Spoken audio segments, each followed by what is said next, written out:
नमस्कार, मी सर्वांचं स्वागत करतो हवामान अपडेट या आपल्या यूट्यूब चॅनलवरती. मी नेता जाधव आणि आपण पाहणार तर 20 जून रोजीचा संपूर्ण महाराष्ट्र राज्याचा हवामानाचा अंदाज. सर्वप्रथम संपूर्ण देशभरात जर पाहिला तर उत्तर भारतामध्ये जम्मू काश्मीर असेल, लेह लडाख असेल, या ठिकाणी एक WD आहे. या डब्ल्यूच्या प्रभावामुळे राजस्थानचा उत्तर भाग असेल, याचबरोबर पंजाब, हरियाणा, चंदीगड असेल, तसेच शिमला असेल, याचबरोबर जम्मू काश्मीर, लेह लडाख या ठिकाणी ढगाळ वातावरण पाहायला मिळते. काही ठिकाणी लाईटनिंग थंडरस्टॉर्मच्या ऍक्टिव्हिटी पाहायला मिळते. याचबरोबर राज्यामध्येही वातावरणामध्ये बदल पाहायला मिळतात. विदर्भातील बहुतांश भाग असेल, याचबरोबर मराठवाड्याचा भाग असेल, या ठिकाणी ढगाळ वातावरण पाहायला मिळते. भरपूर दिवसापासून म्हणजे 4 ते 5 दिवसापासून विदर्भात पाऊस आपल्याला पाहायला मिळाला.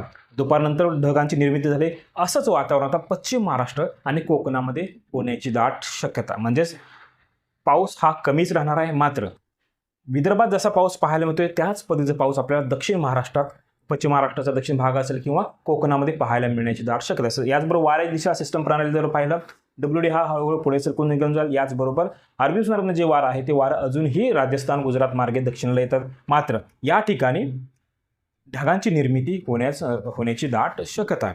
याचबरोबर सध्याची लेटेस्ट सॅटेलाइट इमेजनुसार जर आपण पाहिलं, सांगली असेल, सोलापूर असेल, धाराशिव, याचबरोबर कोकणाचा बहुतांश भाग ड्राय वेदर पाहायला मिळतोय. अहिल्यानगरचा उत्तर भाग असेल, या ठिकाणी ढगांचं वातावरण पाहायला मिळतं. एक दुसऱ्या स्वरूपात हलके थेंब त्या ठिकाणी पाहायला मिळण्याची शक्यता आहे. म्हणजे आज रात्री जळगावचा भाग असेल, याचबरोबर संभागाचा उत्तर भाग, जालना उत्तर भाग, बुलढाणाचा मध्यवर्ती भाग असेल, वाशिमचा बहुतांश संपूर्ण भाग असेल, या ठिकाणी ही तुरळक स्वरूपाचे ढग पाहायला मिळतात. काही अंशी हलक्या स्वरूपात पाऊस पाहायला मिळेल. काही ठिकाणी फक्त ढगाळ वातावरण आज रात्री पाहायला मिळेल.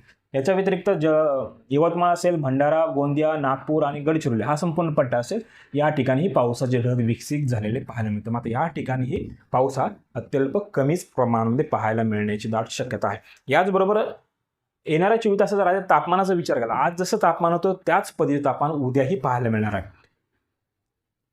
गडचिरोली, भंडारा, गोंदिया, नागपूर, वर्धा, याचबरोबर या ठिकाणी यवतमाळचा भाग असेल 42 ते 45 डिग्री सेल्सिअस, विदर्भ पश्चिम असेल, मराठवाड्याचा परभणी, हिंगोली, नांदेड, लातूर, जालनाचा भाग असेल, जळगाव आणि नंदुरबारचा आणि धुळ्याचा उत्तरेचा भाग असेल, या ठिकाणी 40 ते 42 डिग्री सेल्सिअस, लातूर, धाराशिव, बीड, संभाजीनगर, जालनाचा पश्चिम भाग, तसेच सोलापूर असेल, याचबरोबर अहिल्यानगर असेल आणि खान्देशमध्ये नाशिकचा पूर्व भाग असेल, या ठिकाणी 38 ते 40 डिग्री सेल्सिअस. संपूर्ण पश्चिम महाराष्ट्राचा पश्चिम भाग असेल, या ठिकाणी जवळपास 36 डिग्री सेल्सिअस तापमान पाहायला मिळण्याची शक्यता. काही ठिकाणी 34 ते 35 डिग्री सेल्सिअस राहील. याचबरोबर कोकणाचा भाग जर पाहिला म्हणजे देवगड, राजापूर, याचबरोबर गुहागर असेल, मुंबई, ठाणे, पालघर हाच पट्टा पाहिला, या ठिकाणी जवळपास 32 ते 34 डिग्री सेल्सिअस तापमान पाहायला मिळेल.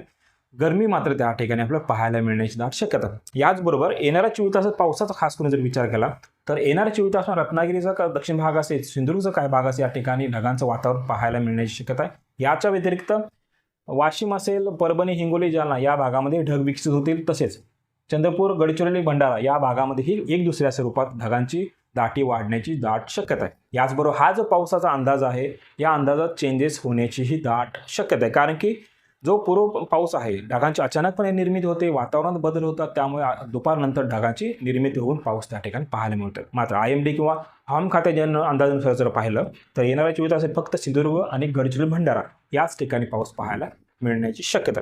तसेच IMD याचबरोबर हवामान खात्याच्या अंदाजानुसार जर आपण पाहिलं तर येणाऱ्या 24 तासासाठी मुंबई, ठाणे, पालघर, रायगड, रत्नागिरी या ठिकाणी हीट वेव्हचा अलर्ट पाहायला मिळतोय. तसेच अहिल्यानगर असेल, नाशिक पश्चिम असेल, अकोला असेल, वर्धा, याचबरोबर चंद्रपूर या ठिकाणी हीट वेव्हचा अलर्ट आहे. यवतमाळ, नागपूर, भंडारा, गोंदिया, चंद्रपूर या ठिकाणी येलो अलर्ट आहे. मात्र त्या ठिकाणी लाईटनिंग थंडरस्टॉर्मचा पाऊस पाहायला मिळण्याची दाट शक्यता आहे. याचबरोबर नांदेड असेल, लातूर, धाराशिव, सोलापूर, सांगली, कोल्हापूर, साताराचा भाग असेल, सिंधुदुर्ग, पुणे पश्चिम, जालनाचे संभाजीनगर आणि जळगाव या ठिकाणी काही प्रमाणामध्ये एक दुसऱ्या स्वरूपामध्येच पाऊस पाहायला मिळेल. लाईटनिंग थंडरस्टॉर्मचा ॲक्टिव्हिटी त्या ठिकाणी पाहायला मिळण्याची दाट शक्यता.